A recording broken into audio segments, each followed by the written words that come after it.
1 year Bible reading plan, 1 साल का Bible reading plan.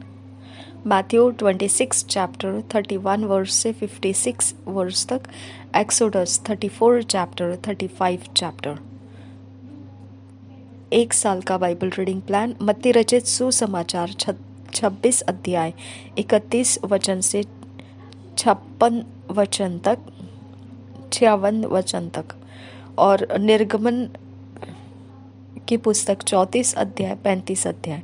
हम इंग्लिश में पढ़ेंगे, किंग्स जेम्स वर्जन में से, हिंदी में पढ़ेंगे BSI बाइबल में से, गुजराती में पढ़ेंगे BSI बाइबल में से,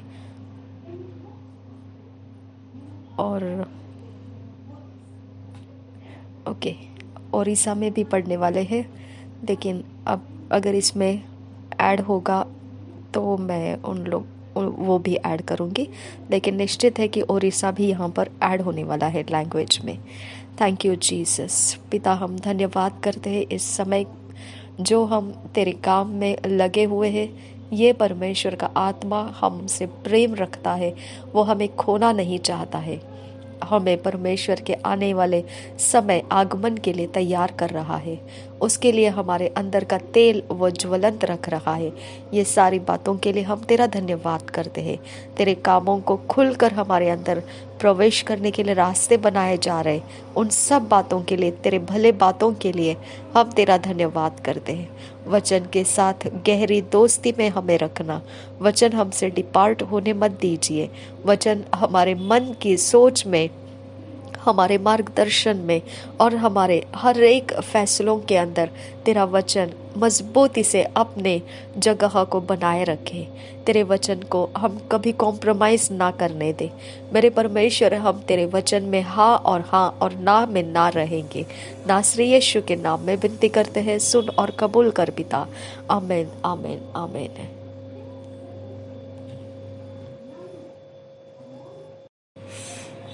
मैथ्यू 26 चैप्टर 31 वर्स से हम पढ़ेंगे।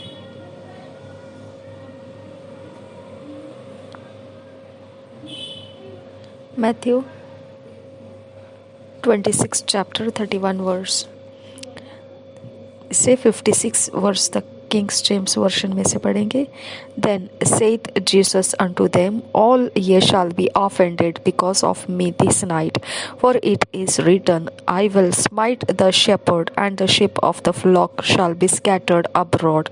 But after I am risen again, I will go before you into Galilee.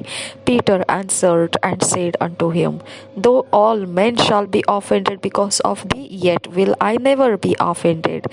Jesus said unto him, Verily I say unto thee, that this night before the cock crow, thou shalt deny me thrice.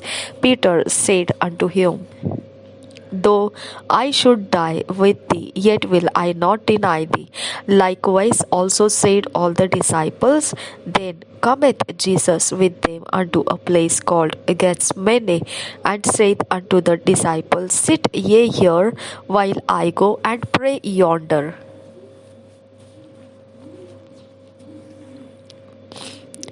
And he took with him Peter and the 2 sons of Zebedee, and began to be sorrowful and very heavy. Then said he unto them, My soul is exceeding sorrowful, even unto death.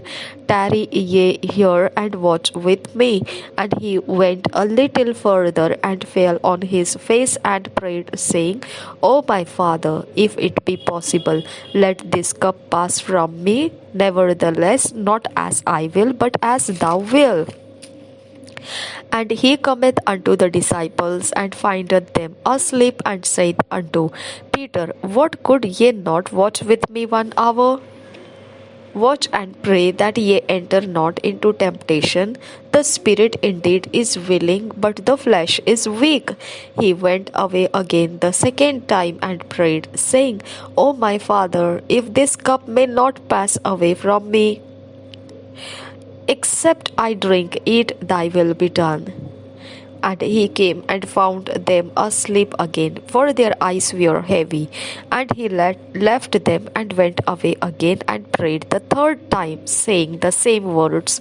Then cometh he to his disciples and saith unto them, Sleep on now and take your rest. Behold, the hour is at hand, and the Son of Man is betrayed into the hands of sinners. Rise, let us be going. Behold, he is at hand that doeth betray me. And while ye yet spake, lo, Judas, one of the 12, came, and with him a great multitude with swords and staves from the chief priests and elders of the people. Now he that betrayed him gave them a sign, saying, Whomsoever I shall kiss, that same is he. Hold him fast. And forthwith he came to Jesus and said, Hail, Master, and kissed him. And Jesus said unto him, Friend, wherefore art thou come? Then came they and laid hands on Jesus and took him. And behold, one of them which were with Jesus stretched out his hand and drew his sword and struck a servant of the high priest's in and smote off his ear.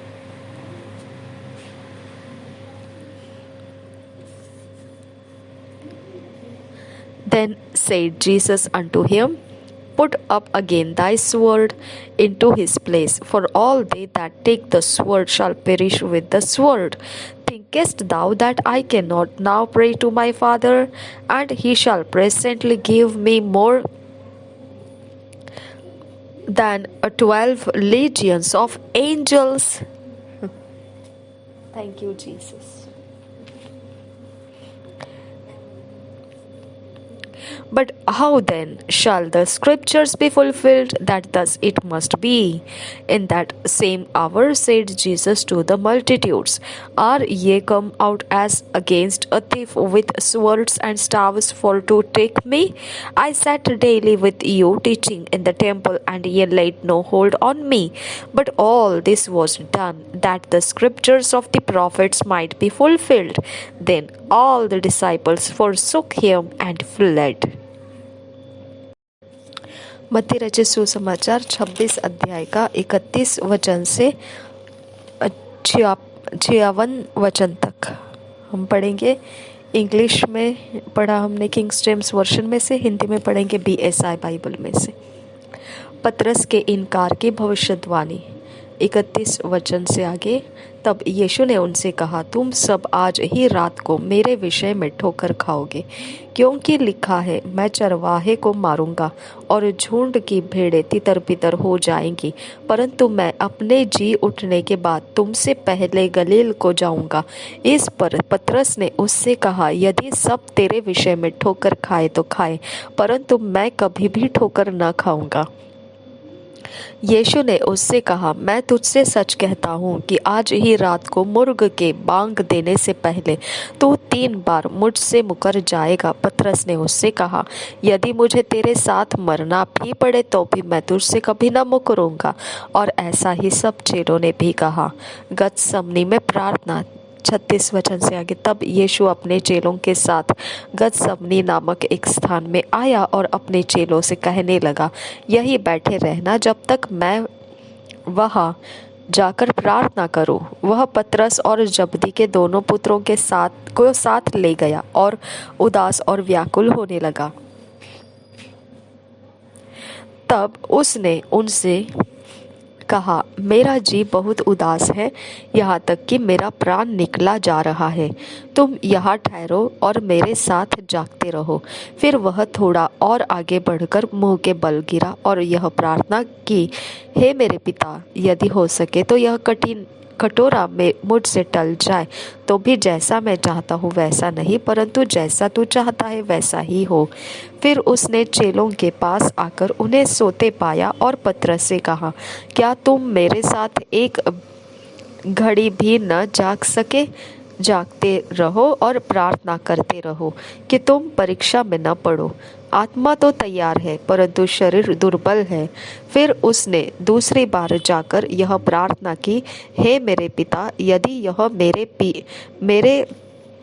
पिए बिना नहीं हट सकता तो तेरी इच्छा पूरी हो। तब उसने आकर उन्हें फिर सोता पाया, क्योंकि उनकी आंखें नींद से भरी थी। उन्हें छोड़कर वह फिर चला गया और उन्हीं शब्दों से फिर तीसरी बार प्रार्थना की। तब उसने चेलों के पास आकर उनसे कहा, अब सोते रहो और विश्राम करो। देखो, घड़ी आ पहुंची है और मनुष्य का पुत्र पापियों के हाथ पकड़वाया जाता है। उठो, चले, देखो, मेरा पकड़वाने वाला निकट आ पहुंचा है। यीशु का धोखे से पकड़ा जाना। 47 वचन से आगे वह यह कह ही रहा था कि यहूदा जो 12 में से एक था आया और उसके साथ प्रधान याजकों और लोगों के पुरनियों की ओर से बड़ी भीड़ तलवारें और लाठियां लिए हुए आई। उसके पकड़वाने वाले ने उन्हें यह संकेत दिया था, जिसको मैं चूम लूं वही है, उसे पकड़ लेना। और तुरंत यीशु के पास आकर कहा, हे रब्बी, नमस्कार, और उसको बहुत चूमा। यीशु ने उससे कहा, हे मित्र, जिस काम के लिए तू आया है उसे कर ले। तब उन्होंने पास आकर यीशु पर हाथ डाले और उसे पकड़ लिया। यीशु के साथियों में से एक ने हाथ बढ़ाकर अपनी तलवार खींच ली और महायाजक के दास पर चलाकर उसका कान उड़ा दिया। तब यीशु ने उससे कहा, अपनी तलवार म्यान में रख ले, क्योंकि जो तलवार चलाते हैं वे सब तलवार से नष्ट किए जाएंगे। क्या तू नहीं जानता कि मैं अपने पिता से विनती कर सकता हूँ और वह स्वर्गदूतों की 12 पलटन से अधिक मेरे पास अभी उपस्थित कर देगा? परंतु पवित्र शास्त्र की वे बातें कि ऐसा ही होना अवश्य है, कैसे पूरी होगी? उस समय यीशु ने भीड़ से कहा, क्या तुम तलवारें और लाठियां लेकर मुझे डाकू के समान पकड़ने के लिए निकले हो? मैं हर दिन मंदिर में बैठकर उपदेश दिया करता था और तुमने मुझे नहीं पकड़ा, परंतु यह सब इसलिए हुआ है कि भविष्यद्वक्ताओं के वचन पूरे हो।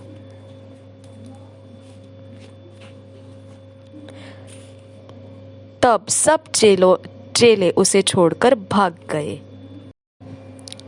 धन्यवाद करते हैं परमेश्वर पिता, इन वचनों के अधीन लाकर हमें फिट एंड फिक्स कीजिए। ईश्वरीय रचना डिवाइन ऑर्डरलीनेस में लेकर आइए। नासरी यीशु मसीह के नाम में विनती करते हैं पिता, सुन और कबूल कर। आमीन, आमीन, आमीन।